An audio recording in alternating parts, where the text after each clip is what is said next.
Hi, I'm Danny Hui from Product Management Team. I'm going to share some updates on the API. eBay is committed to making our API better for our sellers and developers. That's why we have made improvements to our API features on an ongoing basis. These changes can be driven by policy and regulations, security standards, customer feedbacks, and other factors. I would like to inform you about API deprecation that we have done recently. These deprecations were announced since last year through email and our developer portal. So first of all, I would like to talk about LMS. LMS stands for Large Merchant Services. It's an API that allows sellers and developers to send a bunch of commands like create listings or edit listings, and then it will be processed in bulk on our servers. So it saves resources on your own server, and then after a while you can get the status back and the results of the commands.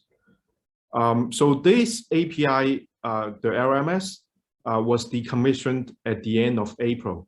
So now people can use our newer Feed API to do the same thing. So we encourage you to use the Feed API if you would like to use the bulk operations. Another API that I would like to call out would be the trading API. In the trading API, there are lots of calls to manage the categories. For example, you can get the category tree structure as well as all the item specifics and attributes in the categories. So one of the call was the get category specific calls, which allows you to get the item specific for a specific category. So this call was deprecated on the 20th of April. And now we are supporting the same feature through our newer taxonomy API. And we encourage you to use the taxonomy API for all the category related operations. So you can cache the category tree structure and other information of the category tree on your server with the taxonomy API. Next, I'm going to talk about our certificate authority. So before we were using DigiCert for our certificate authority. So after April the 30th, we have changed it to Sectigo. So I believe many of the developers or sellers who are using API tool would be using Sectigo now. And many people know about the new policy on the French site, which relates to extended producer responsibility, which is a regulation that the French government has made that requires sellers who sell products to France, they need to provide how products can be disposed when people are not using it.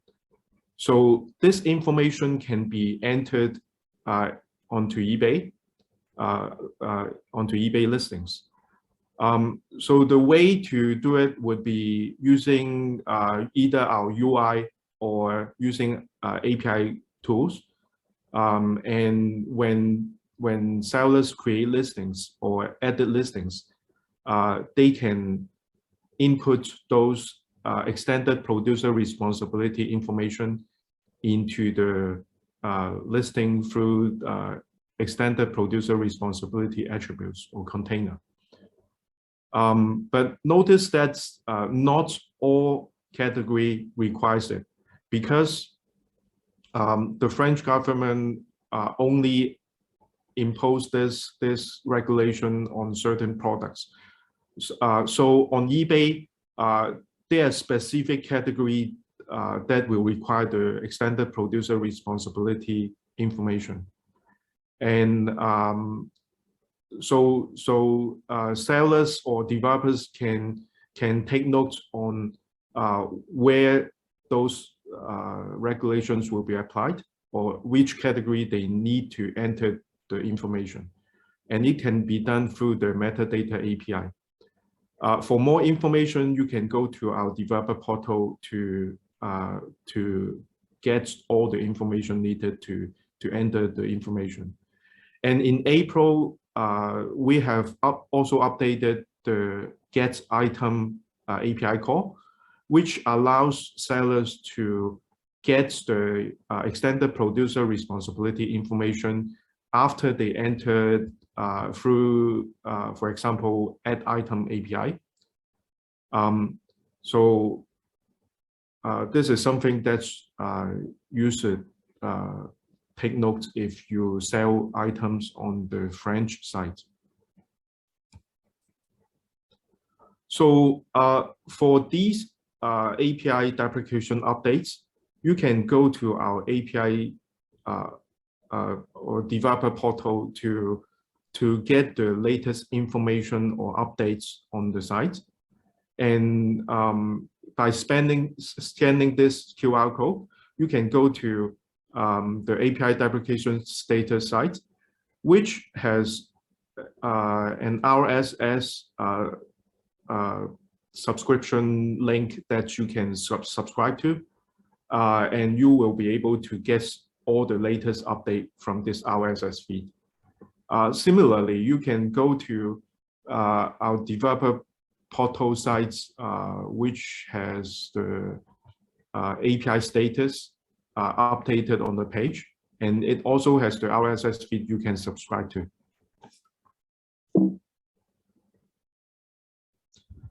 So another topic that I would like to discuss about would be the seller-initiated offer. It is not a new feature, but this is something that many sellers missed. So I would like to call out on this API. And so this is something that many sellers could utilize to increase sales. So seller-initiated offer is supported through our negotiation API. So seller will be able to send offers to buyers, interested buyers. So what does it mean by interested buyers? Interested buyer would be someone who is watching your items, or someone who has put your item into the shopping cart but did not check out. So they have the intent to buy your item, but they haven't done it yet.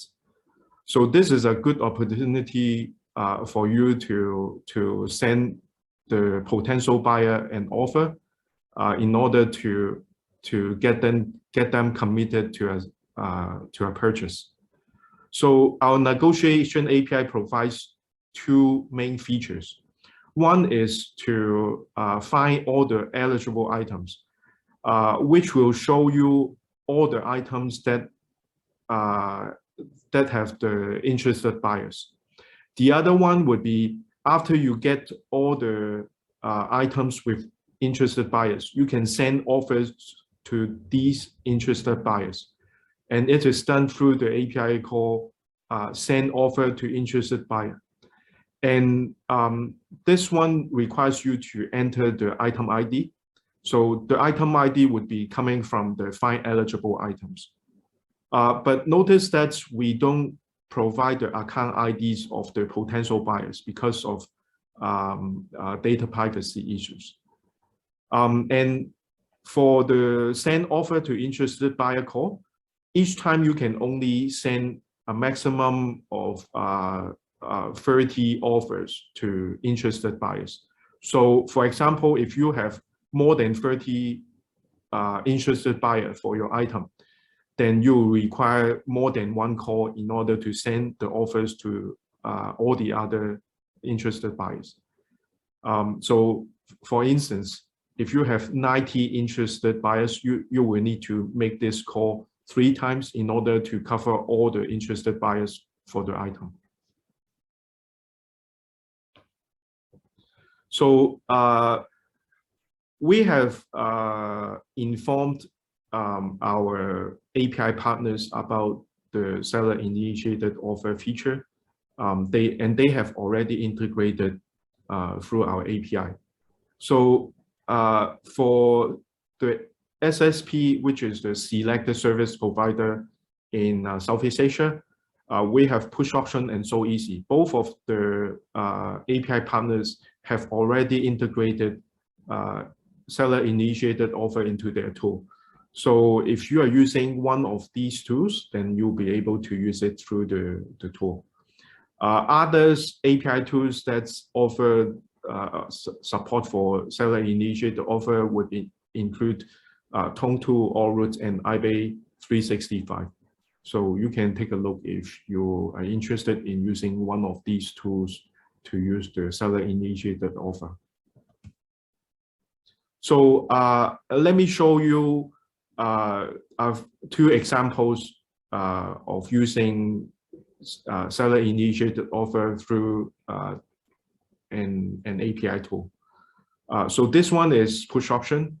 You can find the eBay watch menu item from the listing menu. And then after you click the menu item, you'll be able to see this page with all the items with interested buyers. So on the right-hand side, you can see send offer link beside the items. So this link will allow you to send individual offers for this item. If you want to do it in bulk, the API tool would allow you to do it in bulk as well. So all you have to do is just click the check boxes on the left, and then on top there's a send offer button. So after you check multiple items and click the send offer button, it will show you a screen with other parameters you can enter into this send offer feature. For example, the percentage discount you would like to offer to the potential buyers and the notes that they could see. So after you click enter all the information and click the send offer, then it will send the offers to the interested buyers. So for SoEasy, it's quite similar. In the listing menu, there's a live listing submenu, and there would be an item called seller initiated offer.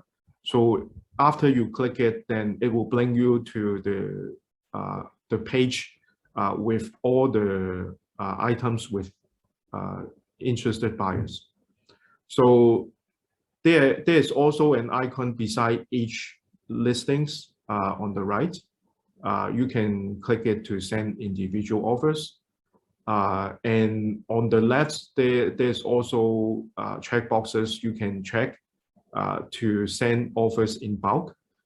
So the button would be at the bottom, which is called bulk send, bulk seller initiated offer.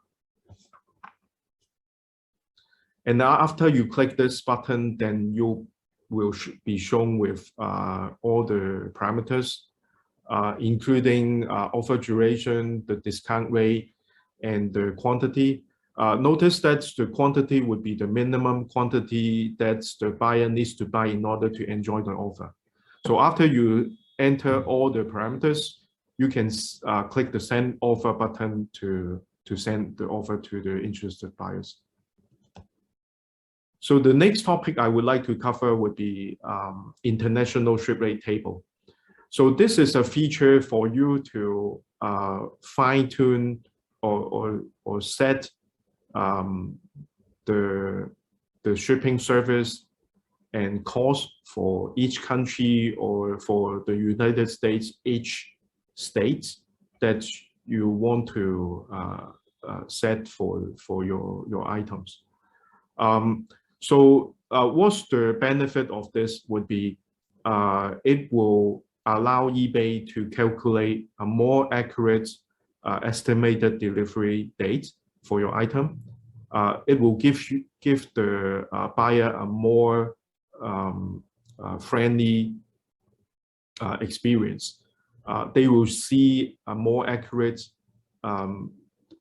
estimated delivery date, so it will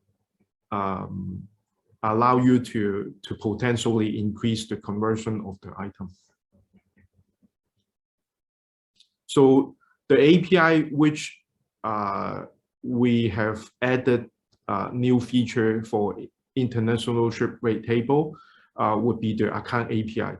So you can manage the tables through this API. So for now, we support two main features. One is the rate table retrieval feature. The other would be to update the shipping cost for the table you have already set up.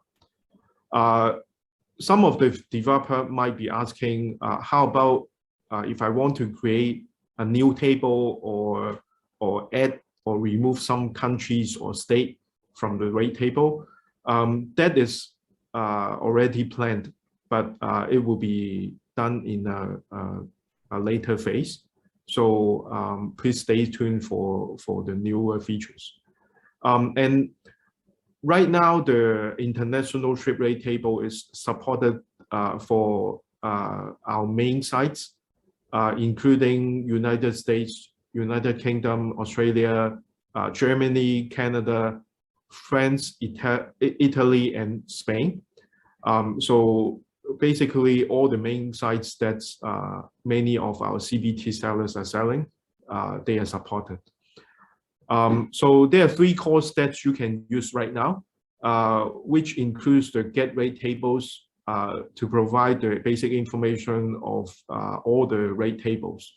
And get rate table would be getting the details for one of the tables.